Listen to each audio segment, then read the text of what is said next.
Este es el podcast Libros Hablados. Bienvenidos al episodio número 20 de Libros Hablados. Sí, ya son 20 episodios y conciencialmente hoy finalizamos la lectura de nuestro tercer libro, La Bruja, de Germán Castro Caicedo. Y ya tenemos listo el siguiente libro que vamos a empezar a leer esta semana. Se trata de Los niños perdidos del Amazonas, 40 días perdidos en la selva, escrito muy recientemente por el colombiano Daniel Coronel. Este es un libro muy cortito y ágil, que nos narra una de las historias más alucinantes y esperanzadoras que te puedas imaginar. Así que no te lo pierdas.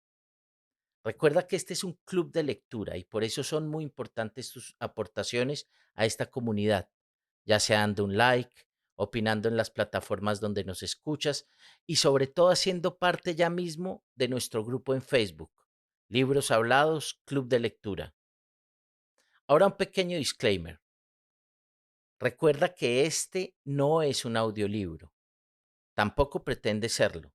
No tiene la producción, los derechos ni el ánimo de lucro de un audiolibro. Libros Hablados es una comunidad de lectura que busca que nuestros miembros se acerquen a las obras y eventualmente las adquieran. Así que todos son bienvenidos a que construyamos vínculos a través de la literatura. Ahora continuemos con La Bruja, Coca, Política y Demonio, parte final. Ahí tiene la bruja, amigo. ¡Opa! 21. Ponchera. Lo que había embarcado el patrón eran por lo menos 10 toneladas de perica. Con razón dijo que cuando regresara iba a comprar toda la región, 10,000 aparatos de muy buena calidad. Desde México le avisaron a Mr. Howard que la cocaína estaba lista en varios escondites del Distrito Federal y que proyectaban enviarla por tierra a Monterrey, Nuevo Laredo. De ahí a Laredo, en los Estados Unidos, y en adelante seguirían con ella hacia arriba, hasta donde el gringo dijera que debían colocarla. Los autos debían tener placas de Texas unos, otros de Florida, otros de California, pues el patrón ordenó mandar gente a rentarlos en Estados Unidos y traerlos para que en México les reforzaran la suspensión. Una vez allí, comenzó el trabajo para acomodar la cocaína y camuflarla dentro de la carrocería y el tapizado. Y como era de gran calidad, cambiaron de planes y acordaron mandar parte por California y otra por... Bueno, era un volumen tan grande que el mismo gringo pidió un par de días para pensar en cómo iban a manejar un elefante en tan poco tiempo. Estaban en eso cuando golpearon en la casa que llamaban la oficina y cuando alguien fue a preguntar de qué se trataba porque los golpes no eran los acordados, de afuera dijeron, policía. Raro, porque el patrón tenía siempre a sueldo a la policía mexicana que ganaba con él todo el dinero que usted quiera. Pero volvieron a gritar, policía. Y al tiempo estrellaron un coche contra la puerta y la desencajaron. Eran por lo menos 15 bandidos bien armados que empezaron a golpearlos a uno por uno. Los lanzaron boca abajo y los patearon mientras otros miraban y no podían creer que alguien hubiese reunido una montaña tan inverosímil de cocaína. Uno de los muchachos que cayó allí cuenta que uno de los bandidos le dijo al comandante de la Policía Judicial Federal, jefazo, es mucha lana junta. Hablaba de dólares. Después de golpearlos, los separaron y de a 2 policías por muchacho empezaron a torturarlos, a darles golpes y golpes hasta que confesaran si había más cocaína y empezaron a preguntar por el patrón. Duraron unas 2 horas en el sitio y luego se llevaron a la gente para los calabozos de la Interpol en el edificio de la Procuraduría, centro de torturas internacionalmente famoso, y allí comenzó el calvario.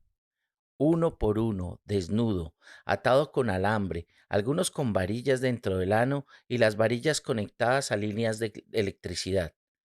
A otros les lanzaban cubos con agua y luego corriente eléctrica. Bueno, fueron cayendo uno por uno los escondites de cocaína y uno a uno los hombres que trabajaban para el patrón, mexicanos y colombianos. Después entraron con un hermano del patrón, se llamaba Guillermo. Raro que estuviera allí Guillermo, porque él no era de ese paseo.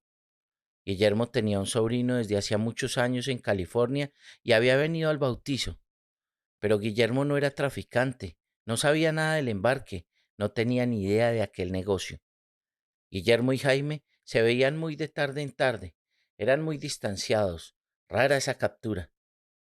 Una vez los sepultaron en los calabozos de la Interpol, empezó la tortura más cruel y más larga que usted se imagine, porque una policía tan corrompida y tan ladrona como es la de México tenía en ese momento una fortuna entre las manos, pero sospechaba que había mucho más de lo que controlaban, que ya de por sí representaba el negocio más grande de su vida, como en realidad lo fue. Según lo supe luego, esa misma noche la policía tenía en su poder 3.000 kilos de cocaína y ya los habían repartido entre ellos y sus comandantes. Y una parte estaba lista para salir a los Estados Unidos en los mismos coches que le robaron al patrón. ¿Qué pudo haber sucedido? Que el patrón tuvo muchos, pero muchos años aquella policía a sueldo y a su servicio, y en ese viaje no calculó nada y no averiguó y se fue ciego. Pero una vez allá se encontró con que habían cambiado al comandante de Ciudad de México, y para agravar las cosas, uno de los trabajadores mexicanos se torció y delató. Y como no habían arreglado con anticipación el precio de los policías, aquellos bandidos resolvieron robarse la cocaína y negociarla ellos mismos. Esa era su costumbre. Macedonio José. Estamos hospedados en la Suite San Marino, en Reforma, frente al María Isabel Sheraton con mi familia y mis pequeños hijos, y una mañana salgo para Monterrey con el tío, y estando allí me entero de problemas con una gente nuestra en la casa oficina que tenemos en Ciudad de México. Solamente eso.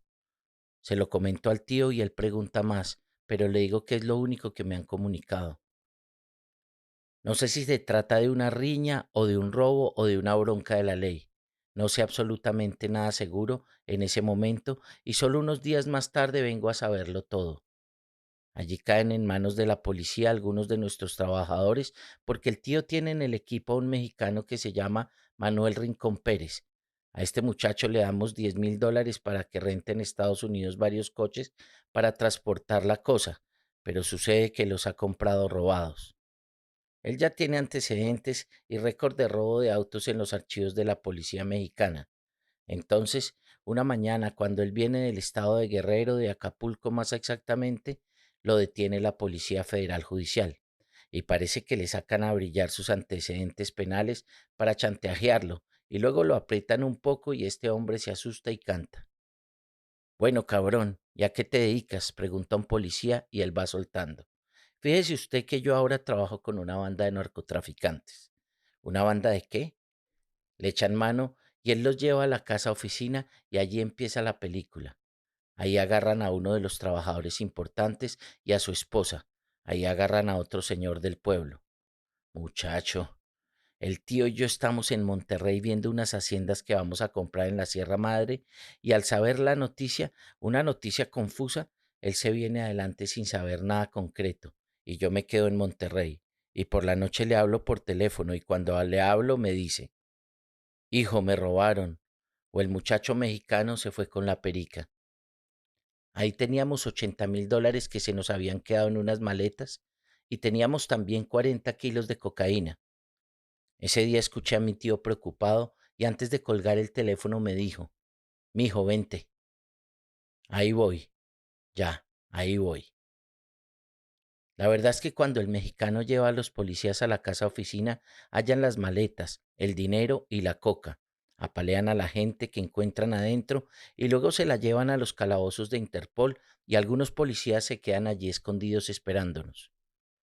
Pero nosotros no llegamos. Al parecer estuvieron allí un día esperándonos y luego, pues no más se cansaron y se fueron. Al día siguiente yo llego a Ciudad de México, recojo al tío, vamos con él a la casa y la encontramos despedazada, las puertas derribadas, algunos pisos levantados, alacenas y vidrios rotos, y muy vacía porque todo se lo llevan, todo, hasta los calzones de las mujeres, hasta los sostenes y las medias que están colgadas en unas cuerdas secándose. Imagínese, refrigeradores, lavadoras, aspiradora, muebles, televisores, lujos, todo. Y cuando le digo todo, es todo. Por eso en un principio sospechamos dos cosas. Una, que quienes habían caído allí eran ladrones. Y dos, que el muchacho mexicano se ha alzado con todo. Hombre, y nosotros vamos, entramos y salimos de esa casa y no sucede nada. Son hasta pendejos esos policías, ¿verdad? Total que nos vamos, ¿no? Yo me voy con el tío para el María Isabel Sheraton. En ese momento hay un muchacho, un colombiano, en una casa secreta en la colonia Palmeras. Allá le dicen colonias a los barrios. Y él nos llama por teléfono. Prendan la televisión. La prendemos y lo primero que vemos es al señor colombiano y a su esposa, los primeros capturados, posando con las maletas al frente de ellos y le digo al tío Jaime, vea hermano, vea que no fueron bandidos, fue la ley. Corremos a escondernos. En el hotel dejamos la ropa, alhajas, maletas, todo se queda allá y nos vamos para otro escondite en una casa en el Estado de México, como a una hora del Distrito Federal. Imagínate, una bronca de esas tan grande con 7 u 8 personas encerradas y le digo al tío, ¿por qué no te vas? Vete que yo me quedo aquí frenteando solo y guerreando. Y él me contesta, no. Vamos a ver cómo sacamos a esta gente de los calabozos y la devolvemos a Colombia. Es muy importante sacar a mi hermano del país, a su esposa y a los demás. Yo me quedo. Nos vamos para Toluca. Buscamos a un abogado y le explicamos todo y lo primero que dice es, no se vayan para el Distrito Federal, por favor. Pero fue como si nos hubiera dicho váyanse para el DF, porque nos volvemos como burros en busca de nuestra gente y a tratar de arreglarle la situación a los trabajadores. Regreso pues y le digo a mi tía, antes de que les caiga la policía, váyanse ya para Colombia y responde, no, hijo, ¿cómo voy a viajar si mi marido tiene dentro de un maletín los pasaportes de todos nosotros? No se veía salida y le digo a la señora, esto ya me huele a cana. ¿Qué sucede después? Que los trabajadores que agarran primero saben dónde estamos todos, dónde está mi tío Guillermo y dónde están otras gentes y van por ellos. A uno de los primeros que agarran es a Guillermo, a mi hermano menor, y a otro señor del pueblo. Muchacho, total que dejo pasar 2 días y una mañana me voy para la suite San Marino. Hombre, yo ya voy a salir para Cuernavaca. Yo por una hora de margen me les hubiera escapado, muchacho. Voy al San Marino, arreglo maletas, pido una comunicación con California y estoy hablando con unas gentes cuando escucho un golpe en la puerta y otro golpe y otro golpe. Tumban la puerta y entran con ametralladoras y diciendo madres, que dónde está el dinero, que dónde está la otra gente, preguntándome por mis socios y empiezan a porrearme. Me sacan para una habitación aparte y siguen castigándome pero con mucho odio, con mucha violencia. No te hagas pendejo, cabrón. ¿Dónde están tus socios? Y yo nada. No sé y no sé. Y ellos empiezan a darme golpes en los oídos. Uno me agarra por el pelo y otro me asesta un golpe seco sobre los dos oídos con las palmas de las manos. Eso te mata. Eso es dolorosísimo. Y además de doloroso, de terriblemente doloroso, te hace perder el sentido y te hace perder el equilibrio. Es bárbaro. Pues a mí me azotan una y otra vez los oídos, y luego preguntan y yo respondo que no sé de los demás, y entonces me dan pata en la cara, en la boca, sobre los pulmones, sobre los riñones. Más tarde en la cárcel tuvieron que operarme del oído derecho. Sin embargo, perdí la audición por allí. Bueno, me quitan alhajas y unos $17,000 que llevaba para los gastos del viaje. Es que en México, cuando la ley llega a ser un operativo de estos o un allanamiento, se roba cuanto encuentra. Pero nada, eso es natural y legal y corriente en el país del águila y el nopal. Después me atan y continúan interrogándome y aplicándome martirios, y cuando no me azotan me ponen una bolsa de goma en la cabeza, luego aprietan con una cuerda en la garganta y tratan de asfixiarme. Y pregúntenme por el tío, sobre el tío, sobre el tío, porque ya casi toda la gente está agarrada menos él. Bueno, pues que dónde está el tío y que dónde está el tío y que quiénes son mis socios de Estados Unidos y yo sigo lo mismo. No sé nada, no sé nada, hermano. Estamos en eso cuando suena el teléfono. Los policías me sueltan las manos y me dicen que conteste. El que habla al otro lado es mi tío que anda escondido en la casa secreta del Estado de México porque ya nosotros hemos abandonado todas las que conocen los trabajadores. Él me llama y me dice, ¿por qué no vienes? ¿Qué está sucediendo? Le respondo, estoy enfermo, hombre, me estoy enfermando. Eso para nosotros, en el lenguaje de nosotros, es que ya estamos caídos, que estamos branqueados, ¿verdad? Y él, tan bandido toda la vida y no la pesca. No entiende, por Dios. Es que al tío carajo, cosas del destino, hombre. Yo creo que él estaba marcado porque tuvo como 10 días para oír. Es que mira, la última vez que le digo vete y hablando de la cocaína y de los aviones me responde, no, en el segundo avión que venga cargado, en ese me voy. Tranquilo, hijo. Es que nosotros estábamos trabajando duro, ¿me entiende? Un elefante, ¿recuerda? Cuelga el tío y aquellos siguen azotándome, tratando de asfixiarme cuando otra vez el teléfono. Otra vez me hacen hablar y otra vez el tío. Pero los policías no sospechan quién es el que habla. Son amigos mexicanos, les digo, y ellos me creen. Bueno, pues el tío sigue preguntándome que por qué no me voy para donde él está y yo le digo ahora, hermano, es que no estoy sano, estoy con bronquitis. Y carajo, esta vez tampoco entiende. No entiende. Pero los federales esta vez sí entienden y le conectan una grabadora al tele. A los 15 minutos preciso, volvió a sonar. Era Lucila, la novia que el tío había llevado a ese viaje y esta mujer suelta así. Anota esta dirección para que vengas donde el tío que está disgustado contigo, querido. Pregunta qué está sucediendo contigo. Anota bien para que nos encontremos en este centro comercial. Ahora, y yo callado, y estos casi me matan. Ah, cabrón, ¿no que no sabías dónde estaba el tío? Y golpes y groserías, me golpean con sus armas, con sus pies, me quiebran las sillas en las espaldas.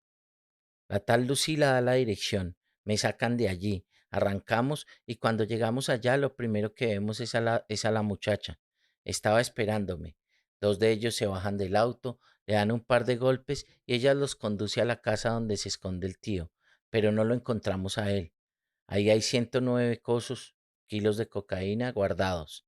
Esa perica la tenía yo a salvo en un aparcadero en la zona rosa, pero el tío me había dicho casi 2 semanas atrás. Tráigame esa penca que aquí está más segura conmigo. ¿Cómo voy a traerla si esta casa es para guardarte a ti? Pues él agarra esa casa de seguridad como oficina y se dedica a comunicarse continuamente con los Estados Unidos, con Colombia. Era muy cabeciduro el tío, no se organizaba bien para trabajar, ¿entiende? Como estaba acostumbrado a que todos los problemas los arreglaba con dinero, confiaba mucho.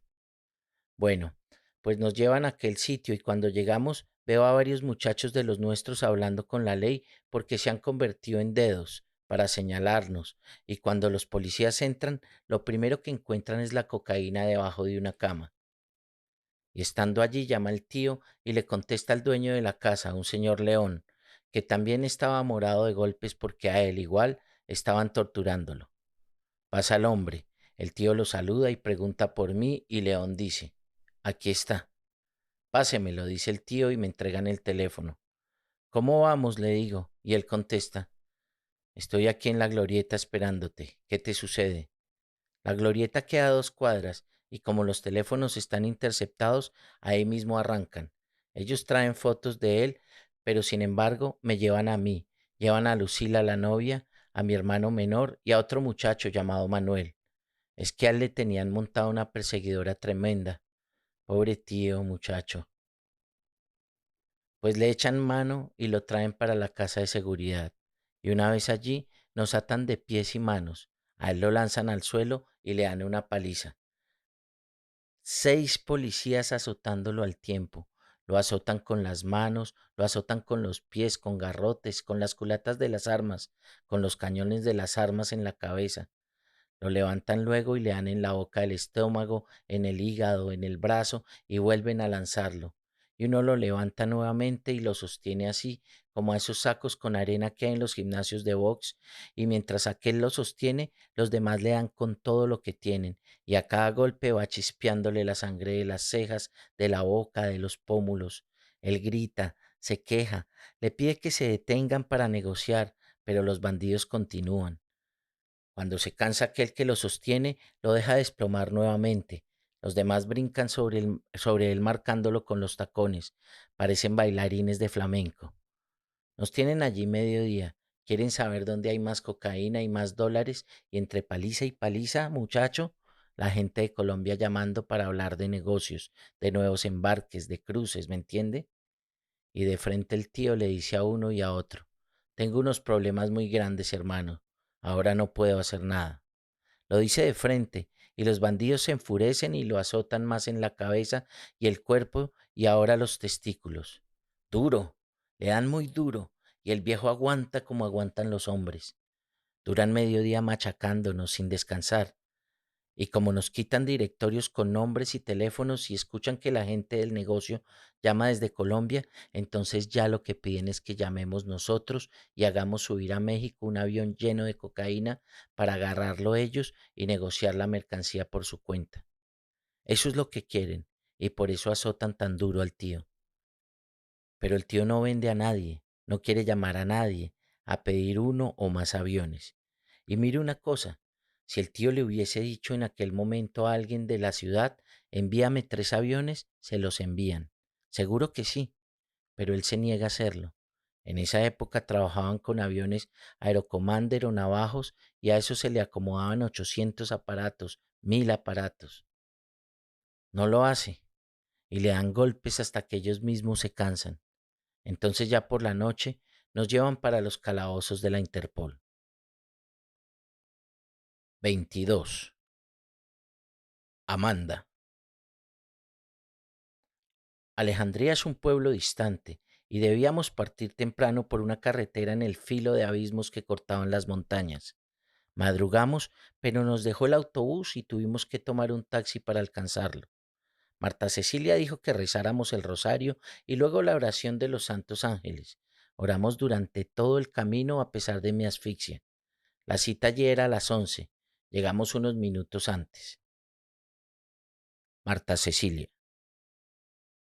Íbamos Amanda, su marido y yo. El camino fue difícil. Víctor Manuel estaba tenso y yo le había pedido que le diera la última oportunidad a Amanda en su matrimonio, pero él estaba saturado con todo esto. Amanda se veía en buena tónica de oración. Adelante apareció un derrumbe y pensamos que no íbamos a pasar, pero el chofer logró salir. Nosotros repetíamos, Señor, tenemos que llegar, tenemos que llegar. Resumiendo, te digo que fue una batalla llegar allá, especialmente porque el padre había advertido que si no nos aparecíamos a las 11 de la mañana no iba a atendernos. Llegamos a las 11. El autobús de regreso partía a las 4 de la tarde. Teníamos los minutos contados. 5 horas no parecían mucho tiempo. Amanda. El cura era un hombre corpulento, más ancho y más alto que Monseñor Uribe Jaramillo. Cuando lo encontramos le preguntó a Víctor Manuel si era de Nazaret y él le respondió que sí. ¿Hijo de doña fulana de tal? Sí. Quiero confesarle que su madre me pagó el estudio porque yo era pobre. Mi padre era músico y no tenía con qué educarme. A ella se lo debo todo. Cuando escuchamos aquello, no podíamos creerlo. Mira dónde nos llevó Dios. Luego Víctor Manuel colocó sobre una silla la bolsa azul con tortas viejas y duras, según él, para comprobar si era cierto que yo no iba a ahogarme cuando saliera de allí. Estaba muy incrédulo y muy mortificado. Además de las tortas, había empacado unos pasteles también viejos y decía, veremos si puedes tragar esto, y si no eres capaz, como dice la canción, mi querida, lo nuestro se acabó. El padre Guillermo Gil preguntó si me había confesado, si había perdonado, si había olvidado. Dije que sí y empezamos a orar.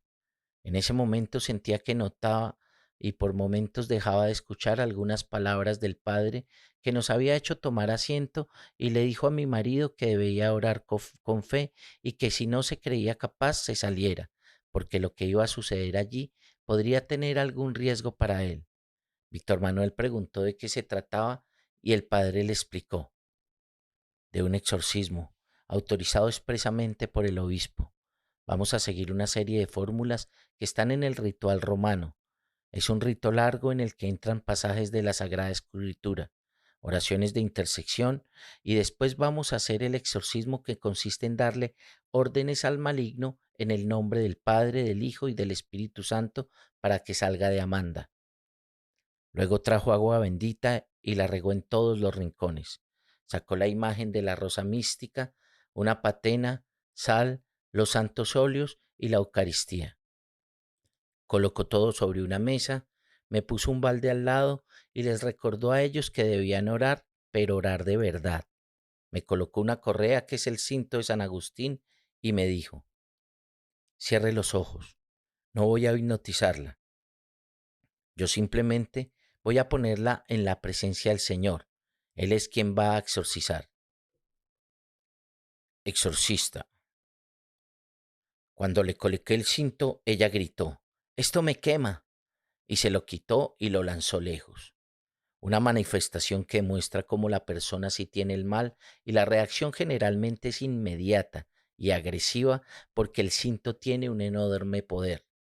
Pero además del cinto yo tengo a mano en estos procesos el santo óleo con que son ungidos los enfermos, porque quien sufre una opresión o una posesión demoníaca está enfermo. También me acompaña el Santísimo, es decir, la hostia consagrada, guardada dentro de un relicario y lo pongo cerca de sal exorcizada y agua bendita exorcizada. Amanda. El padre me pidió luego que le dijera si era capaz de perdonar a quien me estaba haciendo mal, y yo le dije que sí era capaz, y me dio de beber agua bendita. Y empezó, en el nombre del Señor Jesús, Espíritu que estás en Amanda, ¿cómo te llamas?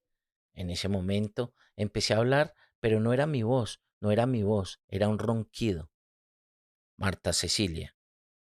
Era la voz de caverna, dura y extraña. Amanda. Como yo estaba consciente, pensé, voy a recuperar mi voz. Hice un esfuerzo y otro, pero no pude. El sacerdote dijo algo y luego levantó un poco más la voz. En nombre del Señor Jesús, espíritus del mal que están en Amanda, ¿cómo se llaman? Ellos contestaron a través de mi garganta, pero esta vez con la voz de cada una de ellas, Sol y Ligia. ¿Por qué esos nombres y esas personas? Yo no me estaba acordando de ellas y lo que más me preocupó es que si bien no eran mis amigas íntimas, no creía que tampoco fuesen mis enemigas.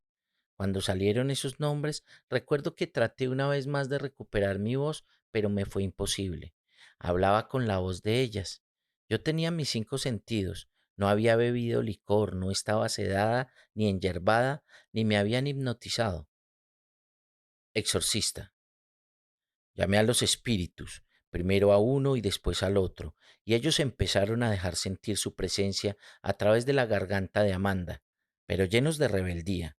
No querían obedecer a las órdenes que les daba Jesús a través mío. Amanda. El sacerdote dijo, antes de continuar, vuelvo a preguntarte, ¿estás dispuesta a perdonarlas?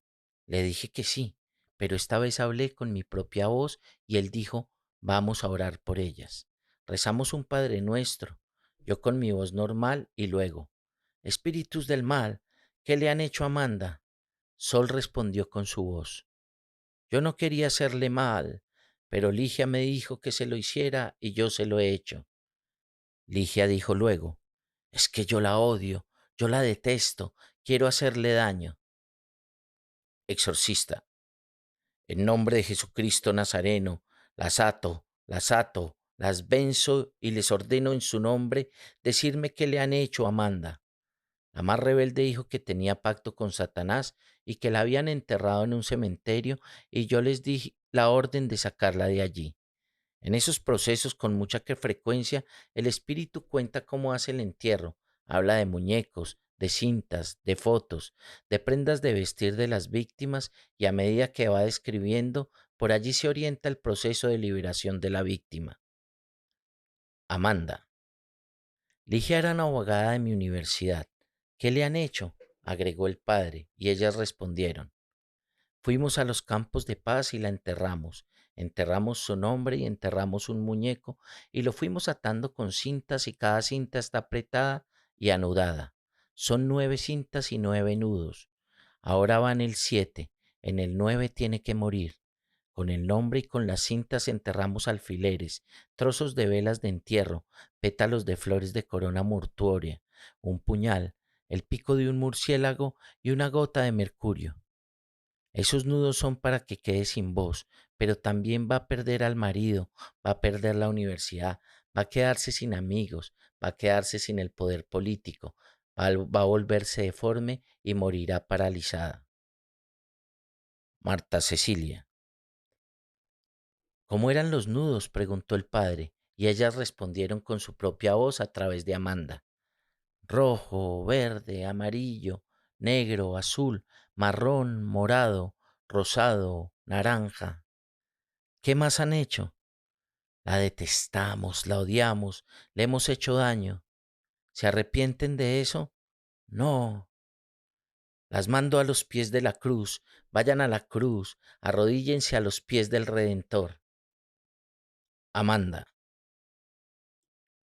Sol decía sí y Ligia decía no, no necesito ir allá. El sacerdote les daba órdenes. Luego me hizo beber agua bendita y a medida que él luchaba, yo empecé a vomitar gusanos, pequeños animalitos. Ponchera. 10 minutos después de ingresar al calabozo, le reventaron un ojo a un muchacho mexicano, pero reventado como quien aplasta una naranja. A él lo sacaron pronto de allí. Los que alcanzaron al verlo dijeron que iba muy mal. Lo cierto es que el muchacho nunca apareció. Al que más torturaban era al patrón.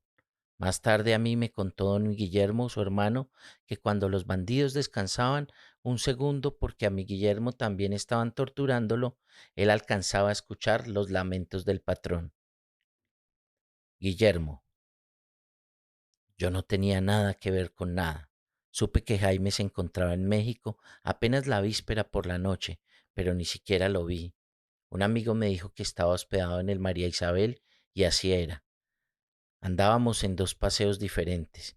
Yo me había ido con mi señora al bautizo de un niño.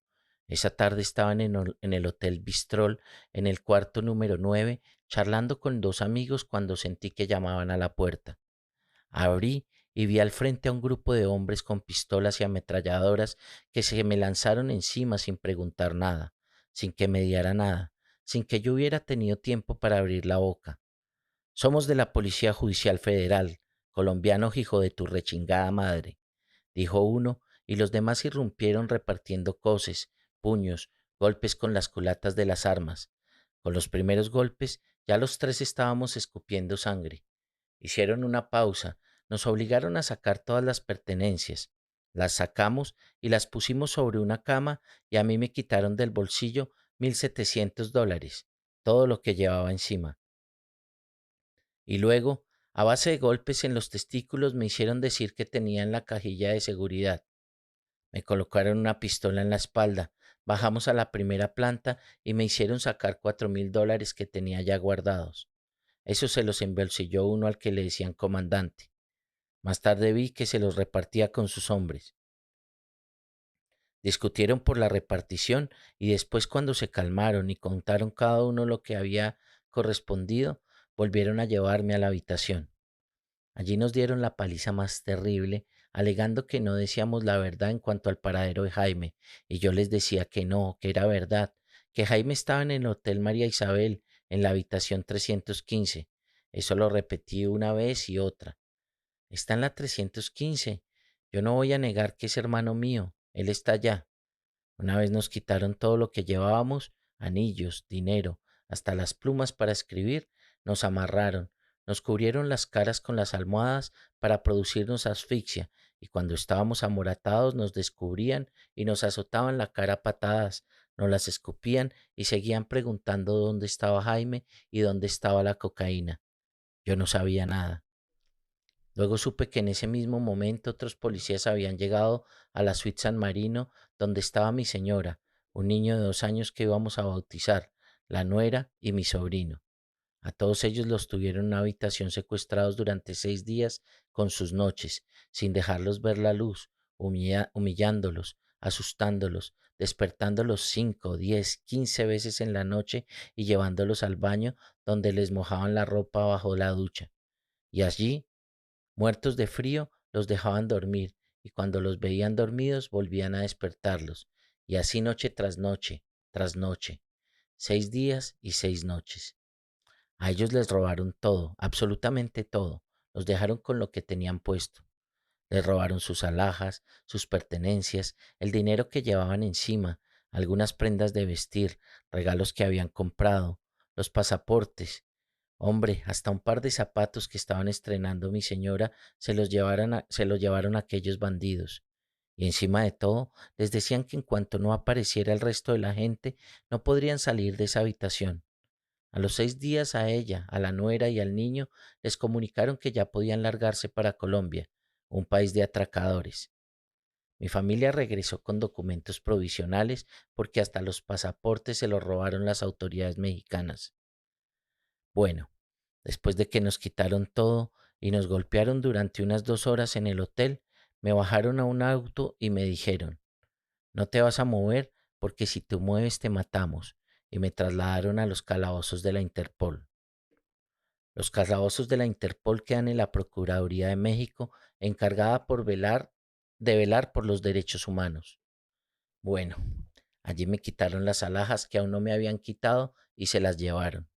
Luego me desnudaron, me ataron con las manos atrás, me vendaron y me aporrearon como si fuera un trozo de madera. Me aplicaban electricidad en los testículos, me daban coces, golpes con manoplas, me metían de cabeza dentro de una caneca con gases, me sacaban, me acostaban en el suelo boca arriba y alguien se me sentaba en el pecho y cuando el hombre estaba bien acomodado, entonces me tapaban la boca y las narices con un trapo húmedo. Cuando sentía que estaba agonizando, retiraban el trapo y claro, yo pegaba la bocanada de aire. En ese momento me descargaban un chorro de agua mineral con gas cargada de salsa picante dentro de las narices y yo sentía que me iba. No sé cuánto tiempo duraba ido, sin escuchar, sin recapacitar, como si la cabeza fuera una bomba llena de aire a punto de explotar. A eso le llaman los policías mexicanos darte huacán. Exorcista. Le di a Amanda agua bendita para que bebiera y después de 1 o 2 sorbos vi que trataba de vomitar. Acerqué el balde y ella se retorció sobre él, hizo fuerza y empezó a escupir una babasa espesa y después de la babasa alfileres y gusanos muy pequeños y partículas de sangre. ¿Alfileres físicos? ¿De acero? ¿De metal? Sí, alfileres y gusanos un poco de sangre. Cuando superó ese trance, suspendí por unos minutos el proceso y alejé aquello. Y más tarde, cuando terminamos, me coloqué unos guantes para evitar cualquier contaminación física y arrojé todo a un hilo de agua corriente que corría cerca de la casa cural para que se lo llevara. Marta Cecilia. Vi a Amanda vomitando. Eran gusanos diminutos. Yo los vi, soy testigo, y Víctor Manuel los vio también, y vi la tierra que caía del techo, era tierra física. Iba cayendo, mirábamos y nos aterrábamos. El marido estaba petrificado, pálido. Amanda iba a desmayarse y yo decía, Señor, ayúdanos, ánimo, ánimo. Amanda volvió a hablar con aquella voz de caverna y dijo, no podrás tener hijos, te odiamos, vamos a matarte.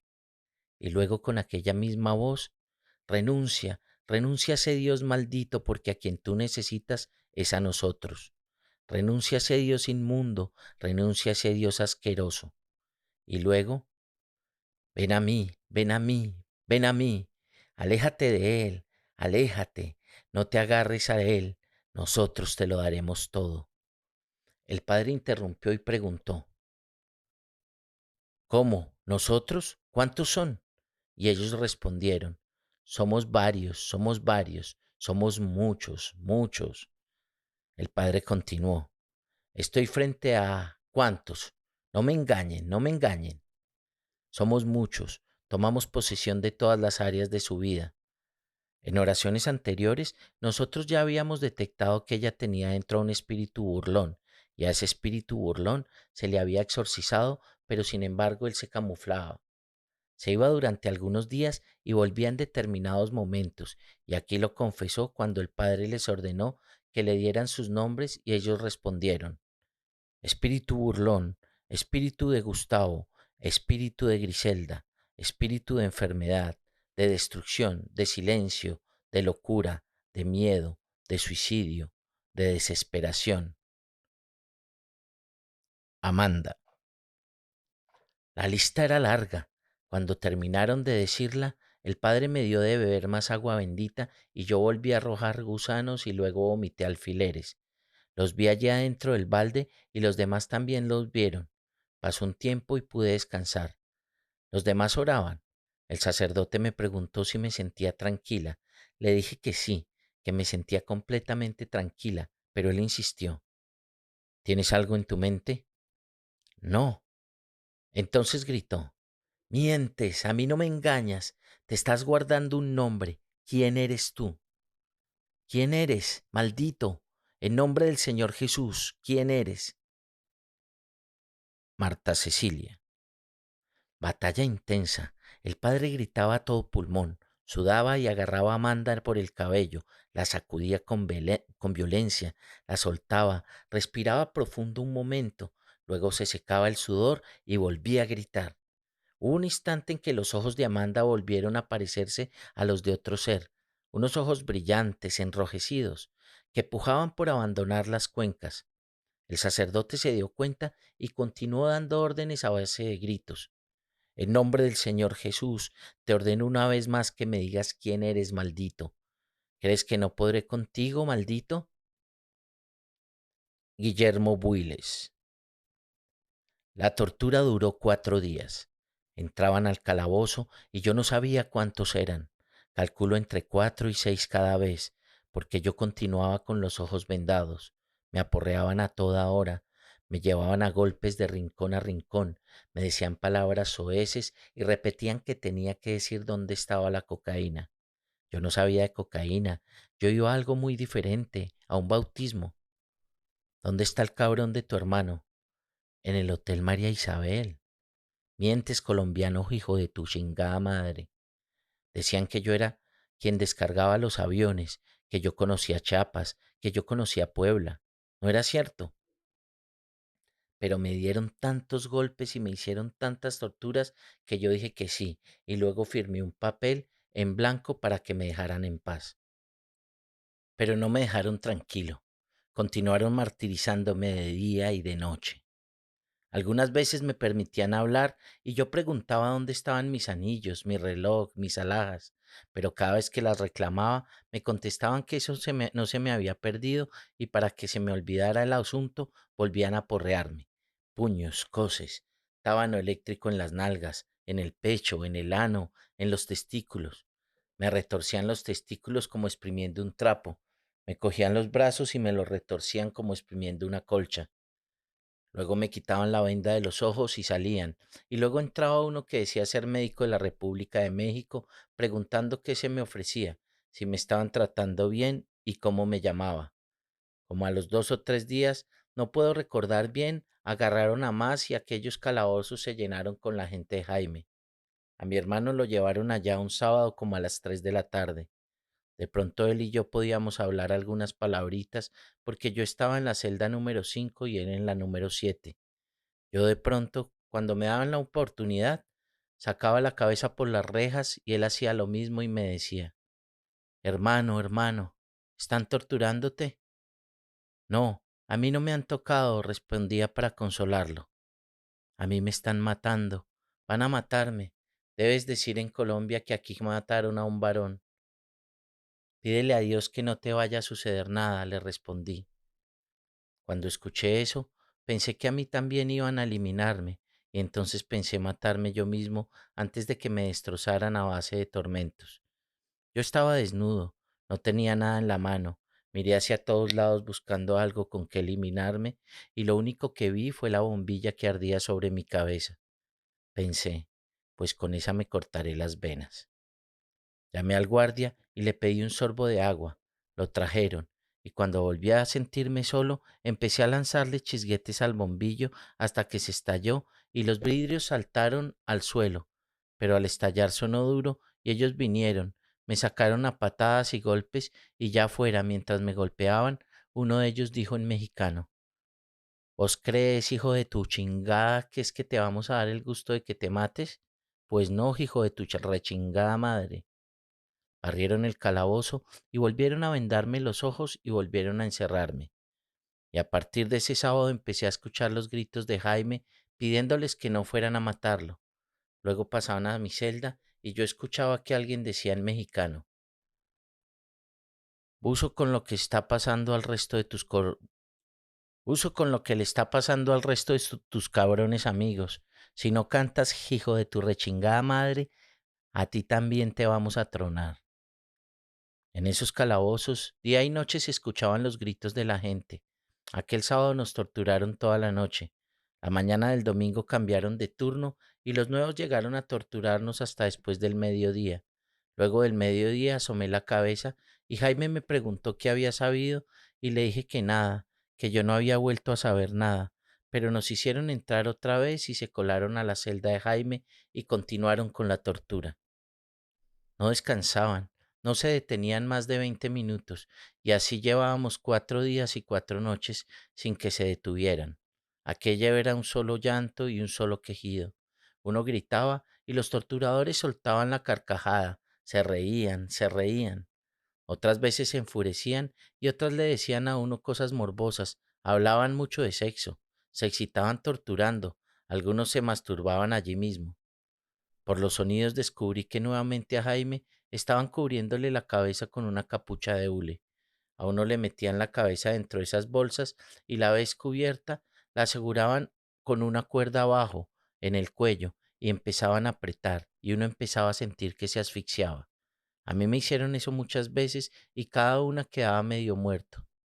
Pues bueno, esa tarde sentí gritar a Jaime, luego escuché que arrastraban pies, como forzándolo a algo porque aunque no lo tuvieran amarrado, él era un hombre fornido. Tenía 53 años en ese momento. Al minuto sentí que dejaron de forcejear y después hubo silencio. Abrieron la celda, salieron caminando rápido, regresaron otra vez. Saqué la cabeza, vi al médico de la República de México entrando a la celda y después los escuché hablar, voces bajas. Callaron, arrastraron los pies. Yo me asomé y los vi. El médico, 3 hombres y una mujer sacaban a Jaime desmadejado. Lo alzaban de pies y manos. Estaba desnudo, el cuerpo muy aporreado, sangrando por varias partes, amoratado, con raspaduras, desmayado y con la capucha puesta todavía, una capucha color café. Un paso afuera de la celda, el médico le tocó el cuello y así, andando, les dijo en mexicano: Se nos murió, se nos murió, se nos murió este cabrón. Yo vi cuando lo sacaron. Jaime ya iba muerto porque pude verlo muy bien. A Jaime lo mataron entre las 3 y las 4 de la tarde de ese domingo. Luego de que se llevaron su cadáver, bajaron los policías y sellaron el calabozo, y al día siguiente me dijeron que era lunes, yo completaba unos 9 días detenido. La ropa me la debieron devolver a los 4 días y la venda me la quitaron a los 6 días. Ese lunes me sacaron, me mostraron las fotos de Jaime y me dijeron que tenían una mala noticia. Su hermano se suicidó. Y yo les dije: Él no se suicidó, yo vi cuando ustedes lo mataron. Mira, cabrón, él se suicidó con una franelilla y punto, dijo el tipo. ¿Qué pides ahora?, me preguntó el que mandaba. Que se lo lleven para Colombia y que allá le hagan necropsia para demostrar que a él lo asesinaron ustedes. ¿Necropsia? Cabrón. Llévenselo otra vez, necropsia. Macedonio José. Por la noche nos llevaban para los calabozos del Interpol y allá sigue la salsa. Los calabozos están llenos de gente de mi tío y los policías se divierten con nosotros. Nos sacan a uno por uno, nos torturan y cuando termina la tanda dan la vuelta otra vez. O sea que después del último pasa otra vez el primero, ¿me entiende? Nos dan corriente eléctrica en diferentes partes del cuerpo. Nos hacen la momia y nos dan tehuacán, agua mineral con gas. mezclada con chile picante por la nariz. ¿Sabes cómo es la momia? Te atan a una tabla y te sumergen dentro de un pozo y allá te dejan bueno. Y cuando ya estás para morir, que estás bien desesperado, te sacan. Y entre momia y momia te golpean los oídos. Te los golpean mucho, mucho. Luego te azotan la cabeza contra los muros y cuando no es contra los muros, te toman por el cabello y te sacuden la cabeza muy fuertemente hacia los lados. Quedas groggy, te dejan descansar un poco, pero cuando vuelves en sí, que ya reconoces, que ya abres los ojos, entonces te ponen la bolsa, te la atan en la garganta y sientes que los pulmones estallan. Vas a gritar y no puedes, no tienes aire. Se te presenta el mundo en blanco y negro y ahí te vas del todo. No sabes cuánto tiempo pasa. Abres los ojos y los ves riéndose. Te vuelven a colocar la bolsa, muchacho. Total, que no sé si es de día o es de noche. De todas maneras nos sacan a cualquier hora y para que nos despertemos nos hacen la momia o nos aplican corriente eléctrica en los testículos. Descansan un momento, entonces entran otros y dicen que van a sacar a mi hermano menor de la suite para llevarlo de paseo. Esa es una presión violenta porque el paseo en México es llevárselo a uno, asesinarlo y luego tirar el cadáver en algún basurero o simplemente desaparecerlo. Y la verdad es que a mi hermano lo sacan varias veces de la suite y se lo llevan. En la suite mantiene 7 días, oiga, 7 días secuestrada a la esposa de mi tío Guillermo, a mi esposa y a mis 2 hijitos y a mi hermano menor.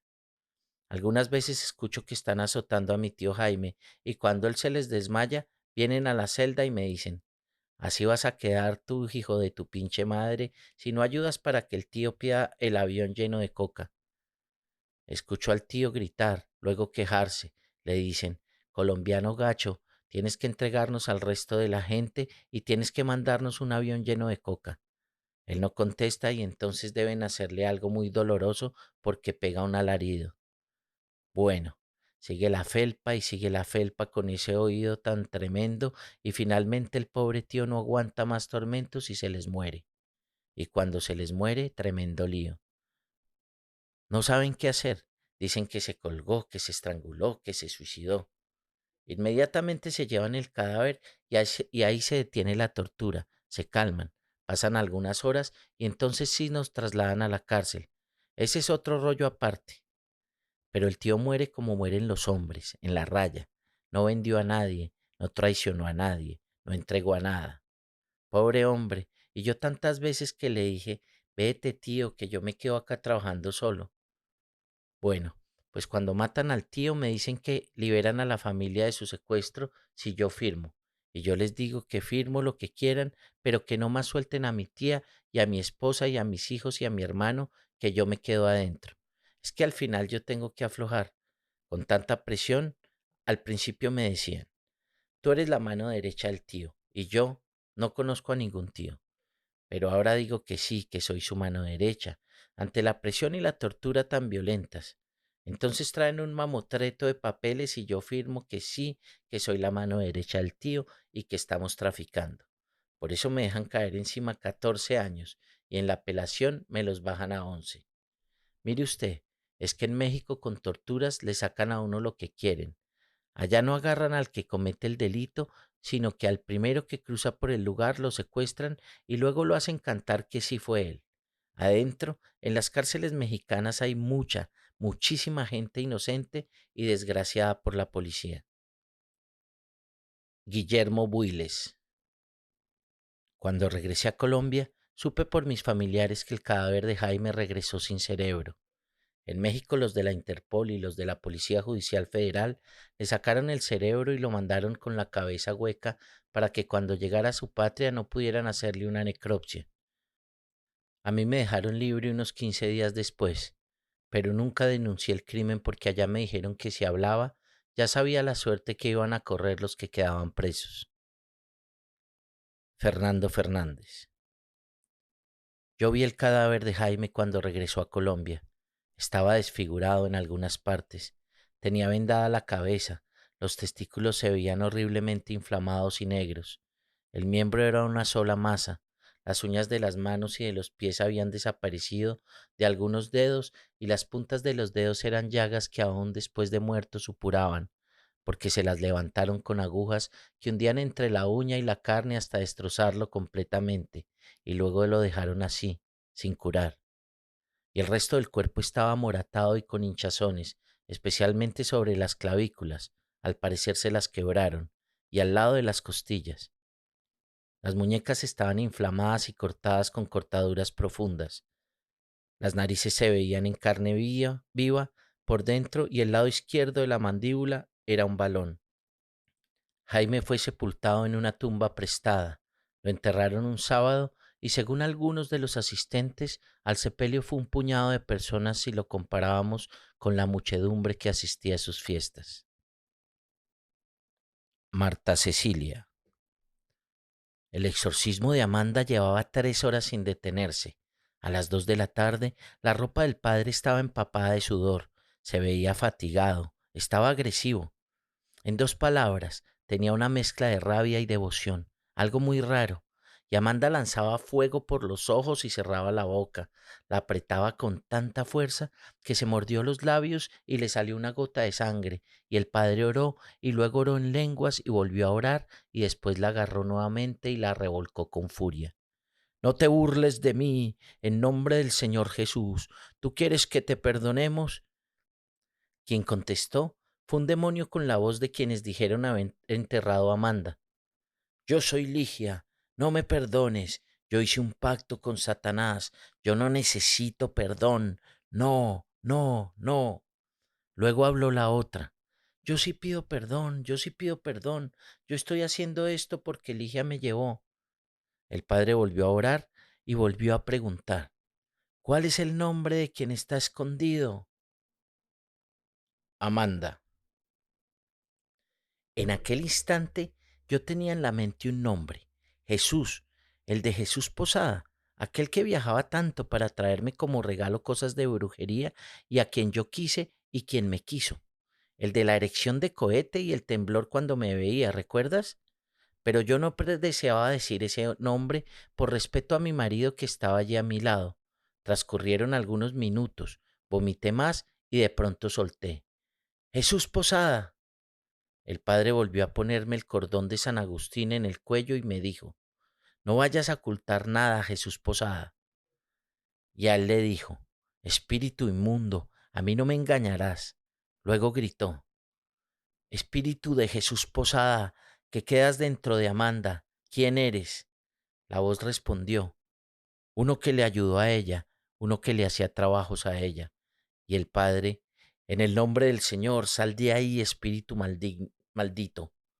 En ese momento empecé a escuchar nuevamente aquellas voces que me daban órdenes diciendo, mata al cura, mátalo, tírale a la yugular. ¿Tú sabes dónde queda la yugular? Mírala, es ahí, es ahí, es ahí. El cura es corpulento, ancho, fornido, y tú ya me conoces, tan frágil físicamente. Lo cierto es que me incorporé y me fui hacia él. Lo tomé con una mano y con la otra ataqué al cuello, justo sobre la yugular. Sentí que le clavaba las uñas y cuando las uñas penetraron la piel vi aflorar la sangre. Exorcista. El espíritu llamado Ligia seguía mostrando una rebeldía creciente y agresiva. Se enfrentó conmigo desde el comienzo, queriendo despistarme, agrediéndome con palabras y atacándome físicamente. Casi al final estábamos dándole órdenes y de un momento a otro sentí que se me abalanzaba y me enterraba las 10 uñas en el cuello en esta mano. En aquel momento yo pensaba, si halo la mano me rasga, porque la fuerza con que aseguraba era muy grande. ¿Qué hago? Entonces pasé la vista por lo que me rodeaba y vi la imagen de la Virgen Rosa Mística, pero lo que estaba a mi alcance era el relicario con el Santísimo. Lo levanté, le pedí ayuda y lo coloqué frente a Amanda. Tan pronto lo hice, me soltaron y quedaron las huellas con sangre. Ese fue el momento de mayor ira. Entonces comprendí que Jesucristo lo había dominado, que lo tenía doblegado, y le pedí a María Rosa Mística que para acabarlo de avasallar, le aplastara con el pie la cabeza al espíritu, tal como ella lo hizo con la serpiente. En ese momento vi un bulto negro que salía de Amanda y buscaba la puerta de la iglesia. Allí se detuvo unos segundos. Luego lo fui atrayendo con la orden del Señor, pero pareció reaccionar y empezó a subir hacia el sagrario, a donde lo había enviado cuando sentí que salía de Amanda, pero fue escondiéndose detrás de las columnas, unas tras otras para no subir, hasta que finalmente el Señor lo obligó a través de mi oración en lenguas. Amanda. Cuando el sacerdote colocó al Santísimo frente a mi cara, yo caí al suelo y me puse a llorar y él empezó a hablar en lenguas. En ese momento sentí que algo salía de mi pecho. Era un taco, era una fuerza, algo que me hizo estremecer. Mire, yo no quisiera volver a vivir ese momento, pero me parece estar sintiendo ahora esa fuerza incontenible que abandonó mi cuerpo, algo que rugió y salió. Una sombra grande que corría como un oso en desbandada. Una vez salió, sentí que yo era una pluma, liviana, totalmente liviana. Guardé unos segundos de silencio y luego me incorporé y dije, Padre, alguien me ordenó que lo matara a usted. Él me ordenó, cierra los ojos. Yo cerré. Él me preguntó si me sentía mejor. Dije que sí. ¿Qué estás sintiendo? ¿Qué estás pensando? ¿Ves algo? No pienso nada. Veo. ¿Qué ves? A María, Rosa Mística, veo una cruz y veo a Santa Rita de Casia. ¿Cómo ves la cruz? La mitad, solo la mitad. ¿Estás viendo todo eso? Sí. ¿Estás segura? ¿Estás segura? Sí, sí. Hemos triunfado. Maranatha, Maranatha. Diario de campo. 2 de marzo. La cara de Amanda es nuevamente blanca. Tiene una hija que para ella es símbolo de la presencia de Cristo en su vida. Dejó el magisterio, pero sigue embarcada en la política y reza al despertar, al saltar de la cama, antes de besar a su marido y entrar a la oficina. Si las cosas están difíciles, se confiesa por teléfono con el padre Roldán o con el padre Puentes. O, ¿sabes? Con este cura nuevo de San Ignacio que es un campeón, un campeón. ¿Me escuchas? Hoy me despedí de ella. 3 de marzo. Vi una a una el interior de las casas de la plaza del pueblo. Se hallan en franco deterioro y 2 de ellas derruidas. Ninguna es de propiedad de los descendientes de Jaime Builes. Algunas se convirtieron en hoteluchos, otras se deterioraron por completo y acogen a familias que se apretujan en habitaciones divididas por canceles de cartón. En otras funcionan depósitos y oficinas sombrías. Por la tarde visitamos el Zancudo. De la casa donde nació Builes y que él restauró al regresar al pueblo, solo queda un tramo de muro de barro. Los escombros se pierden bajo la maleza. 4 de marzo. La casa de San Pascual desapareció. Cruza por allí un hombre a caballo y dice que se derrumbó. En el sitio hay una plantación de hierba de corte y de lo que fue la estancia solo sobrevivió un árbol de madroño. Builes murió hace 10 años. 5 de marzo. Antes de regresar a la ciudad, nos detenemos en lo que fue el Club La Florida. La edificación es una carroña. De la garrillera, orgullo de Builes, solo quedan las columnas. En el centro unas gallinas negras y varios buitres picotean gusanos. 6 de marzo. Fin del trabajo de campo. Guillermo Builes confirma que la hija de Jaime y Belinda fue secuestrada y más tarde asesinada. Hoy, del imperio de Jaime no queda ni un ápice de tierra en poder de los descendientes. La flota Fredonia tiene otros dueños y el caballo que bailaba a paso doble murió de infarto hace pocos meses. Maranatha. Fin. Ahí tiene la bruja, amigo. ¡Opa! Gracias por llegar hasta aquí. Nos encontramos en el próximo episodio de Libros Hablados con la primera parte de Los niños perdidos del Amazonas, 40 días perdidos en la selva. Mil gracias a quienes nos califican y comentan. Ya saben que lo pueden hacer a nuestro correo electrónico libroshabladosfp@gmail.com o en la caja de comentarios de la plataforma en donde nos estés escuchando. Nos encuentras en Spotify, Apple Podcasts, YouTube y Amazon Music, entre otras. También puedes hacer parte de nuestra comunidad uniéndote al grupo de Facebook Libros Hablados Club de Lectura. Soy Johan Gualtero, transmitiendo desde la no siempre fría Canadá. Gracias por escucharnos. Este es el podcast Libros Hablados.